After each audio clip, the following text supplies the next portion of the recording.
to this episode of CNN Election Night Watch. Oh wait, That's amazing. this is not CNN. Oh, It's not sorry CNN. guys. Wrong channel.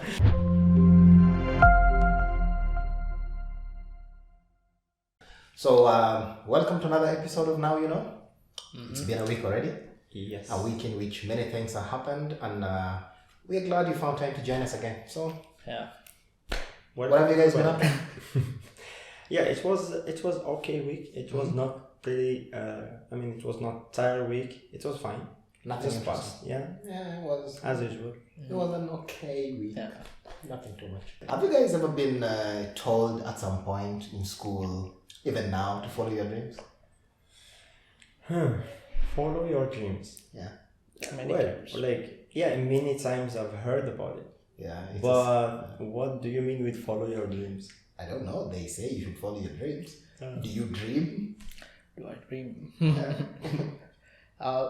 Follow your dreams. Like it's like this inspirational thing. Yeah, like passion, like all these stories about, like there's this book, The Monk Who Sold His Ferrari, or, this guy was working in this huge corporate lawyer, making $200,000 a year, and then he just quit.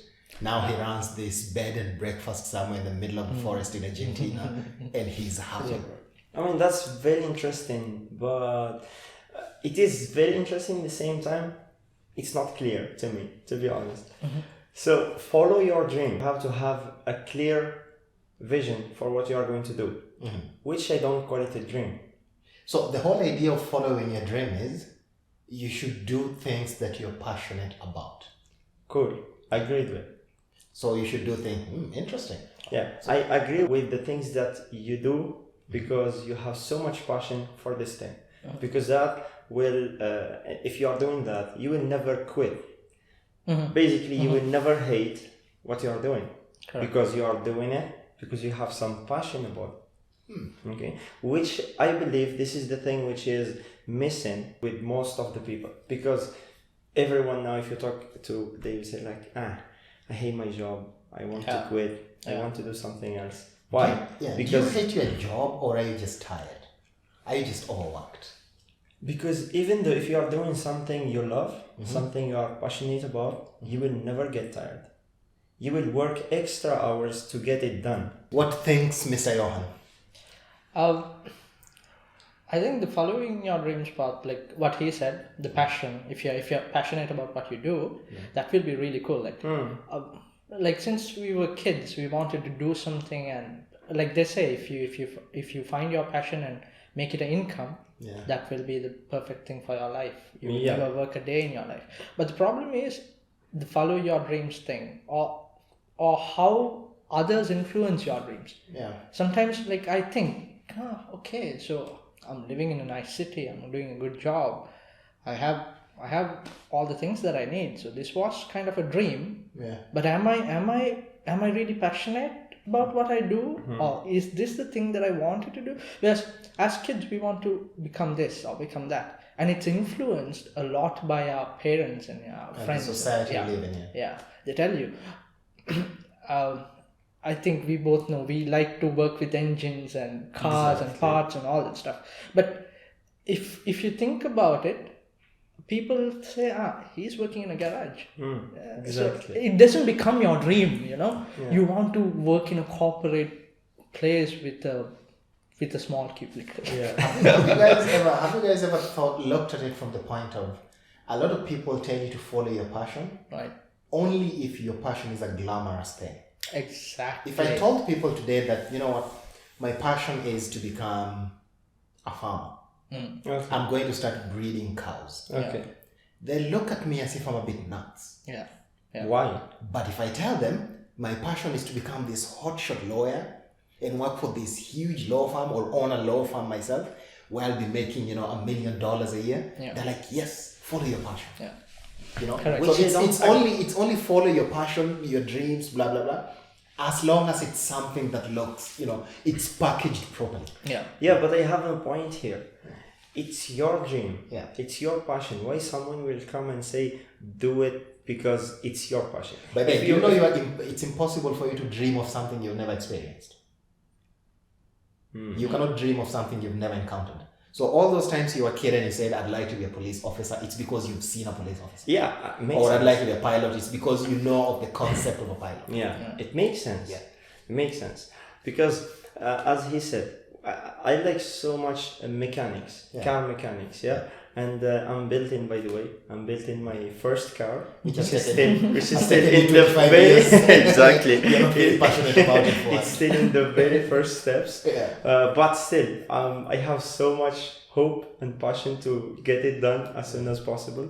So yeah, why I have this passion? Because since I was a kid, I play around with cars and I take parts, and I always have that, like that passion about cars, and I love cars. I love driving, and that creates for me, I can say, a goal. That creates for me something which, till now, I'm almost 30, let's say. So I feel I'm almost 30, like that's crazy. But still, I have that goal. I have in my mind a plan, which let's say I wish, or let's say I will. Okay, which I will do it. Yeah. It's not a dream, all right? Okay. But it's a goal. No, you're already on the way, so I would say it's not a dream anymore. You've already started actualizing it. Yeah. Okay, but even though before actualizing, I was having that as a goal, not a dream. Yeah, no. Because for me, you dream about something, it's something that's not going to happen anyway. You know, you dream like I wish I am this guy who have so much money and just sitting at home chilling, having so much cars, visiting here and there. That's a dream. For me, my problem with this whole passion line of thinking is two things. One, anytime people say follow your passion, it's almost a sneaky way of suggesting that what you're doing now is not useful. So they'll come and say, oh, look at you, you're working in this place, sitting in a cubicle all day, you're miserable. Follow your passion. Quit your job. Go start skydiving off of a plane in the middle of the ocean, because that's your passion. But have you ever thought that maybe this job is what allows me to, leave, to pay my rent, pay for my food and everything? Yeah. So what if my passion can't pay for that? Should I still go with it? Interesting question. How many people tell you, don't get a job, be passionate, go start some company, a startup, whatever. What they don't tell you is how many of those startups fail. I'm sure it's a very tiny percentage that actually make it from the planning stages and then become something that is, useful. So for me, my biggest problem is people who say follow your passion are just suggesting that what you're doing now is useless. Yeah. If you think of it as a motivation, then what happens? Yeah. So a motivation, to what end? Say, like when people come and say, follow your passion, or not what you're doing right now is bad. It's just that, okay, go out, do things, like do this, do that, follow your dreams. But if you think of it as a motivation, if you're really unhappy about what you do right now, and if someone says that, go follow your dreams, go follow your passion. If you don't like this, do this. Don't you think you will genuinely get some kind of a motivation out of it, and you will do something that will make your life better? I mean, yeah, true. But then again, have you ever thought that maybe following your passion requires a lot of sacrifice? It does. But when it happens, it's the best thing you can maybe ever have. Now, how many people make it through that sacrifice until it happens? I understand your point. You forget that life is the great filter. Agree. I agree with this point. But also, like, when people say follow your dream, and when people start telling you about your dreams, it's when you don't have a clear vision for what you are doing. For example, you're, let's say, 12, 13, 14. At that time, you will start thinking basically what you are going to be in the future, right? They will not tell you follow your dream at, let's say, 25 or 30 years old. They will not tell you that, because you know that at that age you have to find a job, you have to get a source basically to get your income just to pay your bills, right? Which is, at that time, no one will come and say, oh, follow your dream, follow your passion. But this happens before basically you create a vision, before you create what you are going to do. So it makes sense if, for example, a kid, You start with a kid that, let's say 13, 14 years old, that, all right, have a look at this in a simple way. 1, 2, 3, there is this, there is this, there is that, okay? And then the kid will just select something. Like, let's say he said, like, I like this. Yeah. And then you start giving him the best part or the best things that makes his passion, that creates his passion, which maybe or is going to be. I think what you're saying is different from being told to follow your passions. What you're saying is creating a system which can identify what the kid likes, not telling them, just identify what the kid likes, and then try to grow it. So you're not really telling the kid, you're just letting the kid do whatever they want, and then figure out what it is the kid actually likes doing, and then giving them the resources to actualize that. But actually, this is the best way to do it. I mean, if I like something from when I'm just growing up, that's what the thing which I keep loving, keep liking, and I will do so much to make it. I don't really believe in. Yeah, I could be one of those people who. I don't think following your passion is really a thing. I would look at it more from be logical. Yeah, be smart about what you do. What if my passion is, just not doing a job? Yeah. I just like sitting around and doing nothing. Like Johan. He doesn't like doing a job. Thank you. He doesn't like I don't consider it as a passion. It is. Is someone passionate just to sit in a coffee shop every day? Yeah. That's chill, bro. So It is chill. My passion is to be chill. just to chill. I'll tell you what my dream existence would be. Yeah. To just travel endlessly. Right. Yeah, that's absolutely one of them. Now, traveling costs money. Yeah, but it has also. Where is that money coming from? Unless I was born into this family that has unlimited money, it's impossible. But in this time, Yeah. it can be traveling a very good source of income, a very good source of having basically everything. Oh, you mean like these travel Equipment. bloggers and Yeah. stuff? Okay, how many of them exist? And how many of them actually make enough A money lot. to fund their A lifestyle? lot. There's 7 billion of us on the planet.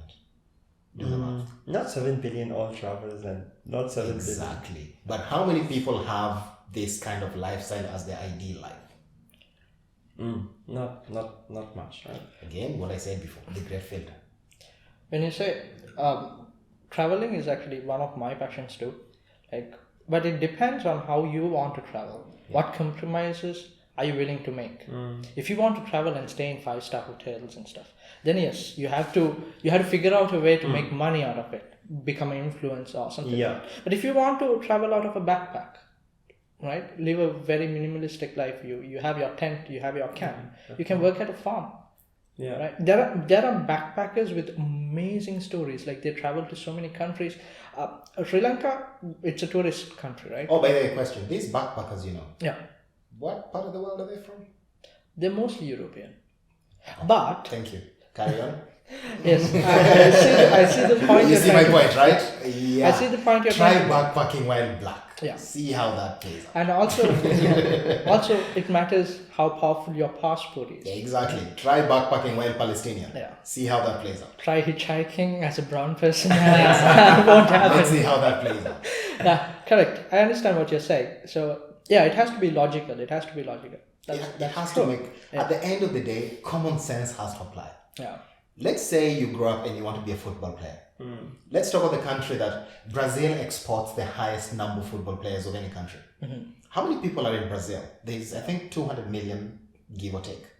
How many football players do they export? Maybe 3,000? So what are the percentages? How many kids in some, part of the favelas in Brazil could have been better football players than Ronaldinho? But then because of the lottery of life, being born at the right place at the right time, you might be passionate, you might want to follow your passions, but I think reality has to come into play at the end of the day. So anytime, all these counselors in school and your parents and your neighbors and your neighbor's grandmother, yeah. Anytime they tell you follow your passion, there should always be that caveat. Follow your passion, yes. Terms and conditions apply. Terms and conditions apply. It has to be there every single day. You can't just go around telling kids or telling adults to drop whatever they're doing and then go, live out of a farm in the middle of Colombia. Oh, it just doesn't make sense. I don't think. Maybe unpopular opinion. It's not something I'd do. I'd always want, and also always have a backup plan. What if this passion of yours doesn't work out, and then what? But Yeah, if you have a plan B, yeah. plan A most probably will fail. If See, you now don't have that's- plan B, Yeah. you will always work for plan A just to succeed. What's up? What's up? I'll tell you another thing. I've heard that quote from some other famous person, Arnold Schwarzenegger. Now, I think it's a whole bunch of nonsense. Let me explain. The whole reason you have a backup plan is because the way the world works is that plans do fail a lot. Agree. Yeah. Agree. In the words of Mike Tyson, everybody has a plan until they get punched in the face. No, punched in the mouth. I think, yeah, everyone has a plan until they get punched in the mouth. So you could get in the boxing ring with Mike Tyson and go like, you know what my plan is? I'm going to have a combo, one uppercut, one left hook, and then a right hook, and he's out. What you're forgetting is Mike Tyson is also going to be punching back at you. Yeah. It's not just you doing the punching. So there has to be a plan B. What if he starts swinging? You have to have a plan B. So in my world, the best you can do is to have a plan A all the way to infinity. If one doesn't work, you can always fall back on the other one. If my passion is to go, skydiving from every location on the planet, I have to have a backup plan, a job. Yeah. So, I think this topic is really interesting. And it is. Yeah, we should do a part 2 of this. Yeah, we should do a part 2 of this, and we should ask others. Like, what are you guys thinking? Yeah, like, what are you guys thinking? Yeah, exactly. What are your comments? Are you following your dreams, or are you, Or you just follow the logic. I have to grow up, find a job, get things done. Yeah. That's it. What do you think? I have a lot of things to say, but I think we don't have the time to pay for this. So we definitely should come back. Definitely. I think next week we should come back to this and go on. Okay. Carry on this thread from where we left. Okay. So, good people, I think that brings us to the end of it for now. Yep. Before we get all heated up and start punching each other in the face. So, thank you for getting to the end. Like, subscribe, share as usual. Go jump out of a plane. No, don't do that. With a parachute. Yeah. See you next week. Bye.